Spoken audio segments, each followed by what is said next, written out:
Isang pinagpalang araw po ngayon ng Martes, tama ba? O tama, Martes. Rizal Day.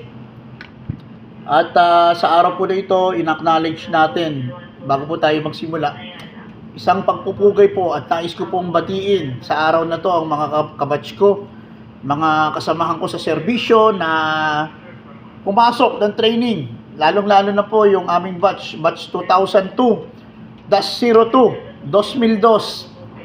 Happy 23rd anniversary sa atin. Nawa patuloy tayong bigyan ng kasiyahan, ng pagpapala, kalakasan at katatagan ng Diyos na buhay. At marapatin nyo po sa araw po na ito, hayaan nyo po muna na maging bida yung ating mga kapulisan. Sa araw po na ito, i-offer natin itong araw na to para sa mga kasamahan ko sa kapulisan in uniform, mga kabatch ko, mga nagretirong pulis, mga nagnanais maging pulis, mga nangangarap maging pulis, mga may kaibigang pulis, at mga may tampo or may sama ng loob sa kapulisan, patuloy nyo po kami ipanalangin. Sabi po dito sa Corinto 13:13, ang tatlong ito'y mananatili: ang pananampalataya, ang pag-asa, ang pag-ibig. Ngunit ang pinakadakila sa lahat ay ang pag-ibig. Minsan daw po may isang pulis na salbahe. Itong pulis daw po na ito, talagang bisit na bisit yung mga tao sa kanya, bisit na bisit yung mga kapitbahay na, bisit na bisit yung mga tao na nakakasalmuhan niya dahil salbahe daw po talaga itong pulis na to. At nang one time, sumakay itong pulis na ito sa isang bus, at nung sisigilin na daw po siya ng konduktor, sabi nung konduktor, "Sir, bayad nyo po." Alam mo ginawa daw nitong pulis na to? Binunot yung kanyang wallet. At pagbunot ng kanyang wallet, pinakita yung badge at saka yung ID, sinampal doon sa konduktor. Sabi niya, "Hindi mo ba alam? INP." Sabi niya, ano po yung INP? I never pay. Kasi po, noong unang panahon, ang tawag daw po sa pagpupulis, hindi pa daw po tawag sa ngayon, kundi INP yung tawag sa kanila, or Integrated National Police. Kaya lang paglipas ng panahon, nung dumating daw po nung 90s, tama-tama, sumakay na naman daw po itong pulis na ito doon sa bus. Same conductor po, yun nandoon. Sabi nito conductor, "Patay kang pulis ka sa akin. Hindi na INP ngayon." Sabi niya, "PNP na, Philippine National Police. Masisingil na kita ngayon." Nung paglapit ngayon ng konduktor, sabi niya, "Sir, bayad niyo po sa pamasahe." Alam mo, daglig-daglig, bumulot na naman ng wallet itong pulis. Sabay pakita ng kanyang ID, sabay pakita ng kanyang badge at sampal doon sa konduktor. Sabi niya, "Hindi mo ba alam? PNP, Police Never Pay." Alangkot na naman itong konduktor. Sa paglipas ng panahon, sa sobrang sama nitong konduktor na to, palagi niyang binabantayan itong pulis na to, tinitingnan niya kung anong mangyari sa buhay nito. Palagi niyang ipinapanalangin na one time makakaganti rin siya sa pulis na ito. Kaya lang nang malaon, itong pulis na ito yung nagkasakit hanggang sa namatay at ibinurol. At one time nga, nung ipapasok na daw itong pulis na ito doon sa kanyang pinakanityo at ilalagay na yung pinakamalaking lapida, bigla daw pong humarang itong konduktor. Nagulat ngayon yung pamilya na itong pulis. "Sir, bakit naman parang binabastos mo naman yung libing ng aming tatay, libing ng aming asawa, libing ng aming kamag-anak na pulis?" Sabi na itong konduktor, "Hindi ako makapapayag na ilagay ang lapida na yan." Sabi ng mga tao, nagulat, "Bakit naman?" Kailangan ilagay natin yung lapida." Sabi na itong konduktor, "Hindi nyo ba alam? 2 beses ako hindi binayaran ng pulis na yan. Tapos ilalagay nyo RIP, Remember I Pay?" Kapatid ko sa pananampalataya, ito yung magandang tanong sa atin. Lahat tayo hahantong sa kamatayan.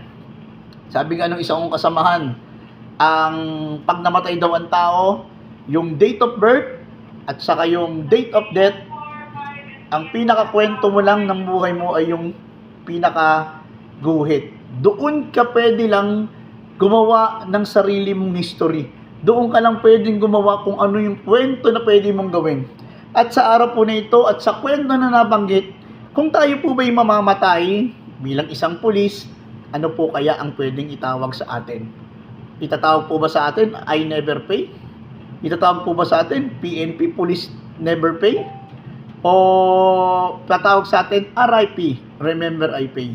At sa gabing pong ito, sa araw po na ito, nire-remind tayo that we are all PNP. What's the meaning of the PNP? PNP stand for Pulis ng Panginoon. Lahat tayo ay may pananagutan. Lahat tayo ay may kailangan gawin. We are a soldier of God. Kailangan natin ipaglaban ang katotohanan. Kailangan natin tayuan ang tama. Sabi, paulit-ulit natin pinapaalala. Santiago 4:17 ang nakakaalam ng tama, ngunit hindi niya ginawa ay nagkakasala. Kapatid ko sa pananampalataya, we are all PNP. We are all pulis ng Panginoon. At sa gabing ito, hindi lamang tayo magiging pulis ng Panginoon, kundi magiging pulis din tayo ng pag-asa. Pulis na every time na lalapitan tayo ng mga kapatid natin, hindi lamang sa kapulisan, yung mga sibilyan, yung mga kapitbahay natin, mararamdaman nila na ikaw ay isang pulis na magbibigay sa kanila ng pag-asa sa pagpapakilala ng isang Kristo na napako sa krus na matay nilibing pero sa ikatlong araw na buhay ng muli. Hindi ka lang magiging pulis ng pag-asa, kundi magiging pulis ka rin na may pananampalataya. Pananampalataya sa pagtitiwala ng mga bagay na hindi natin nakikita. Sa pagtitiwala na darating ang araw, bagamat may kasakitan ka, malubhaman yan, may kasagutan, may kagalingan. Sa pagbibigay ng pananampalataya sa ibang tao, sa paniniwala na darating ang time, God is a giver God. God is a giving God. God is a providing God. Na ang Diyos ay magpo-provide sa iyo mga pangangailangan. Na ang Diyos na sumama sa kanila noon ay sa ring Diyos na sasama sa kanila ngayon. Ikaw yung pulis na magbibigay ng pananampalataya. Ikaw yung PNP, pulis na may pananampalataya. At hindi ka lang magiging pulis na may pag-asa, hindi ka lang pulis na may pananampalataya kung hindi ikaw ay magiging isang pulis ng pag-ibig. This is the greatest law, o ito yung pinaka-the best na itinuro sa atin ng Panginoon ay ang magmahal. Kaya ang greatest na ginawa ng Panginoon, hindi lamang siya nagbigay ng ibang bagay, maski yung kanyang buhay ay pinagkaloob niya dahil sa pagmamahal. At sa araw na to, sa pagpasok ng taon ng 2026, ito yung pangawakan natin, that we are all PNP. Lahat tayo ay may pananagutan, lahat tayo ay may kailangan, lahat tayo ay may dapat na gawin.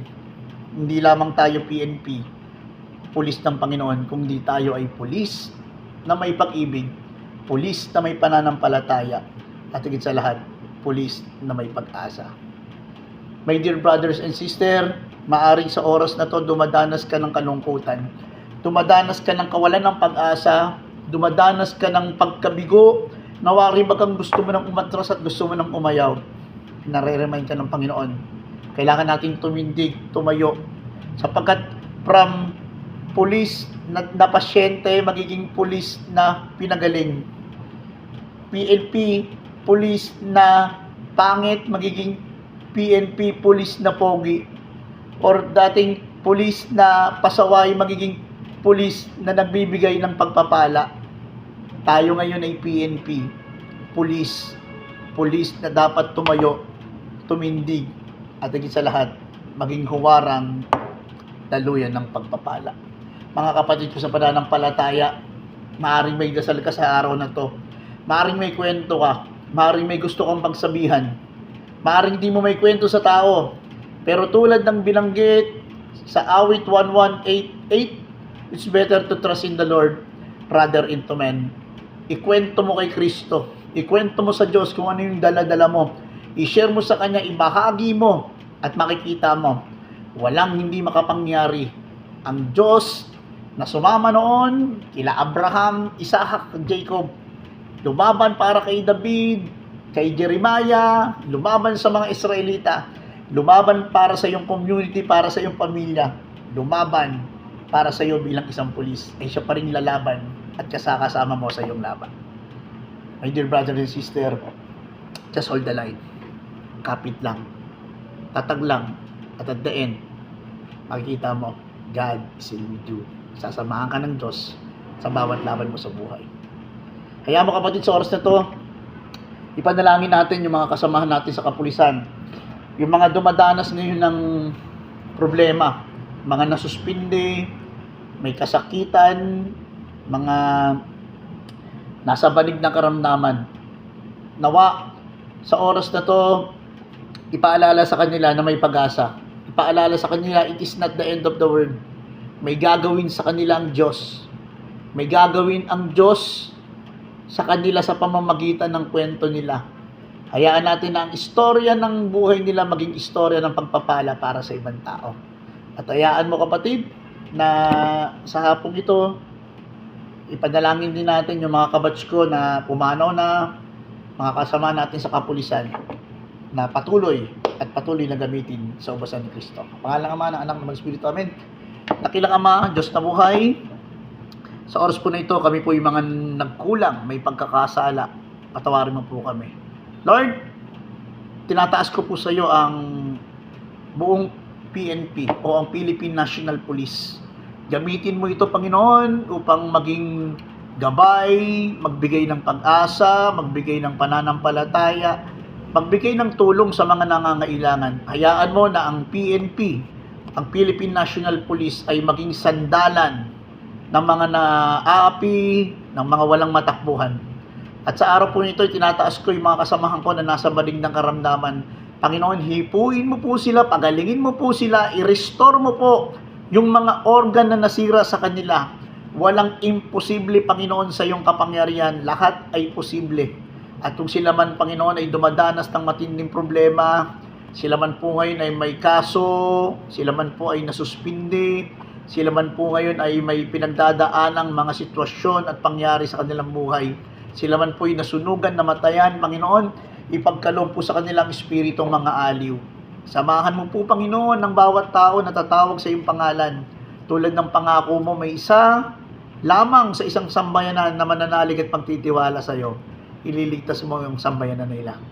Panginoon, maraming salamat sa 23 years na ipinagkaloob mo sa pagsaserve ko, sa pagsaserve namin, Panginoon, sa mga taong bayan. Ikaw na pong bahala. And we ask this in the mighty name of Jesus, who lives and reigns now and forever. Amen and amen. The Father, Son, the Holy Spirit. Amen. Muli-muli po, isang matinding pagsaludo. Batch 2002-02, 2002, pagpupugay. At shoutout ko na rin yung mga kaibigan natin dyan, si Kalbong Pulis, Brother Alvin, nawa, may mabuo tayong grupo, mga kasamahan natin, si Brother Brother Santos, si Brother Marlon Santos ng MPD, si Kuya Tito Santos ng MPD, mga mananampalataya na patuloy ginagamit din ng Panginoon. Mga pulis na preacher, yan, mga PNP, na darating ang time, we will become PNP, police na preacher, yan. Muli-muli po, shoutout din natin yung kasamahan natin, kaibigan natin, si Ma'am shout lang natin yung mga kaibigan natin.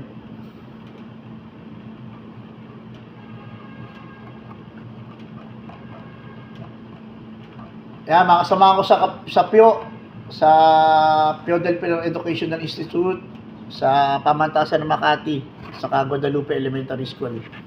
Muli-muli po, mula dito sa mga City Station, patuloy po na bumabati nagsabi, just hold the line, hawakan po natin lagi sa salita ng Diyos. Bye-bye, love you all.